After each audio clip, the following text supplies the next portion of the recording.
In today's video, I'm going to teach you how to find the App Store on your iPhone in just a few easy steps. Whether you're a new iPhone user or you've just misplaced that little blue icon, this quick guide will have you downloading apps in no time. Let's get started. First, from your home screen, all you need to do is swipe downwards. This action will bring up the search function, and it works from almost any screen on your iPhone. The search feature is incredibly powerful and handy for finding not just apps, but also contacts, messages, and more.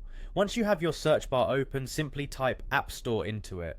As you start typing, your iPhone will sift through all your apps and files to find anything relevant. When the App Store icon appears in your search results, simply give it a tap, and you'll be taken directly into the App Store. It's as easy as that, but sometimes things aren't always that straightforward. You might try these steps and find that the App Store doesn't show up in your search. If that's the case, it might be hidden on your device due to certain restrictions. Don't worry, there's a simple fix for this too.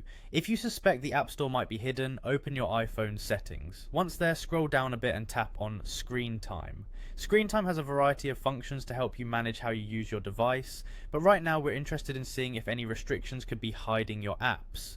Within the Screen Time menu, you'll find an option labeled Content and Privacy Restrictions. Go ahead and tap on that.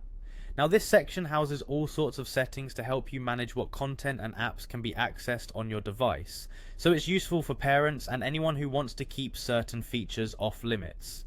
Next, look for a tab called Allowed Apps. Upon entering this section, you'll see a list of apps, each with a toggle switch beside it. Find the App Store on this list. If the switch next to it is turned off, that means it's currently disabled on your device, which explains why it's not showing up when you search. So to fix this, simply tap the switch to turn the App Store on, and it should change color, indicating that it's enabled. Once that's done, you should be able to find and open the App Store on your iPhone, just as we described earlier. And there you have it. The App Store should now be accessible, and you're all set to download whatever apps you need. Thanks for watching, and I hope this was helpful in getting you back on track with using your iPhone. Make sure to like and subscribe for more quick tutorials.